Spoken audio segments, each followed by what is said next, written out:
Yo, what is up guys, JScopes Gaming here, welcome to the video and welcome back to the channel. Today we're going to be having a look at Inkslashers gameplay on Cold War using all the guns. He gives his own personal opinion of the guns and which guns his favorite are. This includes the secondary guns and all the pistols. I'm going to be putting his link into the description if you want to go check him out, subscribe to him and like his videos. Let's jump right into it.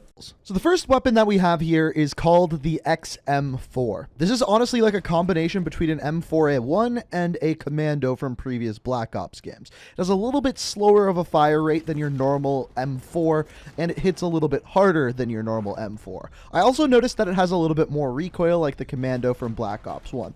All in all, it's a decent weapon, but from my time playing the game, I've noticed that SMGs kind of reign supreme in the fully automatic weapons. It's also important to note that the health in this game is 150. It's still a relatively quick time to kill, but generally speaking, it seemed to be like one more bullet to kill than Modern Warfare. So after this, we have a weapon called the Krig 6. Now, this one in real life is called the AK-5C, and to me, it feels a little bit like the Galil. I don't really know why. It doesn't look too much like it. Just based off of the fire rate and everything that goes along with it, that's what I can best equate it to. You guys may completely disagree with that. It has only a 30-round magazine. The damage drop-off seemed to be very little. It has a little bit more recoil, I would say, than the XM4, but that's kind of this weapon. I think if you have the right attachments, it could end up being really good at long range, but we'll have to wait and see. As of right now, I just say it's kind of an average weapon. And then finally, we have the AK-47. This shouldn't be a surprise to anyone. This has probably been in some of the most Call of Duty games out of any weapons. And this was honestly my favorite assault rifle, which I was kind of surprised by. For an AK, it had relatively low recoil. I was using recoil control attachments on it, but I enjoyed the iron sights, and to me, it put out the most damage the fastest, and actually a pretty good fire rate for an AR. So really enjoyed this one, and like I said, probably my favorite AR. So next, moving on to the SMG. So the first one we have here is the MP5. Again, shouldn't be of any surprise. I have to say, it's not as good as the MP5 in Modern Warfare, but it's still really good. All of the SMGs seem to be. It seemed like their aim down sights and sprint out times were so good that it kind of put them at the top tier. Also, they didn't seem to have a crazy high damage drop-off over range, except for one of them, what we're going to talk about in a second. But all in all, it has a fast enough fire rate where it shreds at close range and is a lot of fun to use. So all in all, MP5 is a good weapon. The next one we have is a very, very strange one. It's called the Type 821, and it's kind of like a mix between a Mac 11 and an Uzi, and normally when you hear those type of weapons, you immediately think really fast fire rate and garbage range. It's the opposite with this weapon. This one has high damage, good range, and a slower rate of fire. Now, its magazine size is 30, and it's just kind of a strange weapon. When you pick this thing up, you don't expect it to hit like a truck, and it does. So it ends up being actually a pretty decent gun, but it's rare that you get these SMGs with a slow fire rate that just hit really hard. It's a strange weapon, but it just kind of works. Now, the final SMG that we have is my personal favorite, and I think most of the people who played the game, it was their favorite. It's the AK-74U. And this weapon was just kind of good at everything. It had very low recoil, really good damage, good rate of fire, iron sights were good. On top of that, I was using a drum magazine with it to bump its magazine size up by 10. So normally it's 30. I had a 40-round magazine.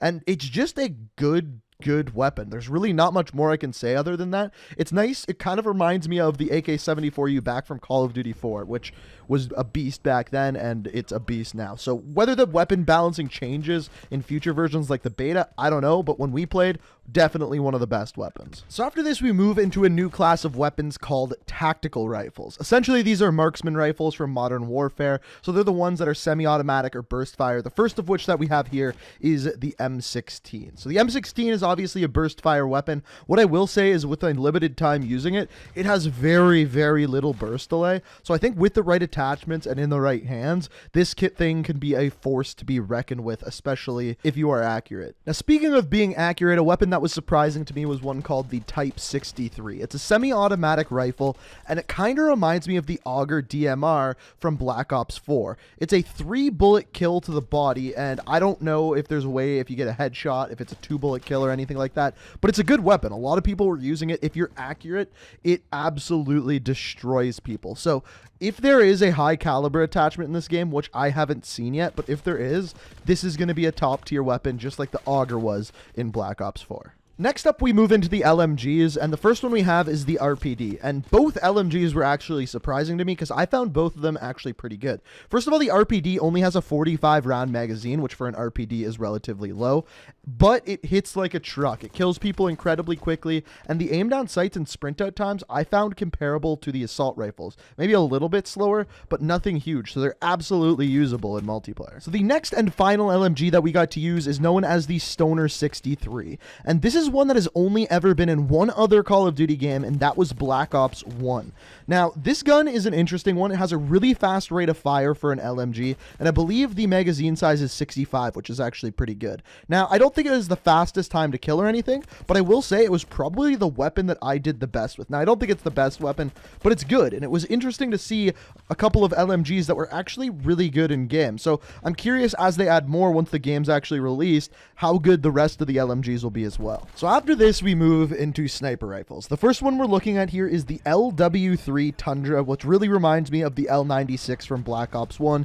If you played that game, it feels very, very similar. Now, to get this out of the way, snipers are really, really good in this game. It feels like they use the Black Ops aim assist, where there's a little bit less aim assist, but the sniper rifles are a little bit more consistently one-hit kills. And because each character has 150 health as opposed to 100, the fact that snipers are almost always a one-hit kill means that they're really good. They have the best time to kill in the game, and if you're accurate with them, you can dominate with sniper rifles. And based off of the build that we played, I wouldn't be surprised if snipers got nerfed a little bit more. But all in all, the LW3 Tundra just reminds me of the L96 from Black Ops 1. After this, we have the Pelington 703. It was very similar to the other sniper rifle, almost always a one-hit kill.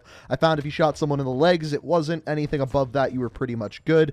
Relatively easy to aim, quick aim down sights time. All in all, the snipers were just good. That's pretty much all I can say about them. Moving on to secondary weapons, and yes, there is something like overkill where you can use two primary weapons. We'll talk about that in today's later video. But the first secondary weapon we have is the 1911. I barely used this weapon. I didn't even really shoot anyone with it. I literally shot it at a wall. So not really much I can say about this one, but here it is. The next pistol we have is called the Diameti, or however you pronounce that. Essentially, this is the Raffica from Modern Warfare 2. If you've ever used one of these before, it's a 3-round burst pistol. This one I found to be actually pretty good. I didn't see anything for akimbo, but that may be put in later. Like I said, we only got access to about half the attachments, but all in all, a pretty good pistol. Now, you may be wondering why we haven't talked about any shotguns yet. Well, in this game, shotguns are secondary weapons. It's kind of transitioned between the two from different Call of Duty games, but in Cold War, they are secondary weapons. The first one we have here is the Gallo Sa-12, which is basically like the SPAS-12. It is semi-automatic, which means you can fire it over and over again, and has a pretty damn fast fire rate. From my experience, it was pretty good. It's a little bit of a pea shooter, so you just kind of have to keep shooting at people and spam it. But all in all, I will say it does pretty much feel like a secondary weapon. The second shotgun we have is a pump action shotgun called the Hauer 77. I hated this thing. I pretty much got hit markers every time I shot someone with it, even if I was right down their throat. I think I got one kill with this thing the entire time and just was not a big fan of it whatsoever. Like I said, just a pea shooter, hit markers out of pretty much every shot I hit. And last but definitely not least, we have a rocket launcher called the Sigma 2. Now, this is kind of like a Strela. It locks onto vehicles, or you can just shoot it at people if you want. I didn't spend much time actually shooting it at people. It locks on pretty damn quickly, good at taking out vehicles that are in various ground war games or kill streaks, things along those lines. We will talk more about vehicles later today in the second video, but as for right now, that is the final weapon.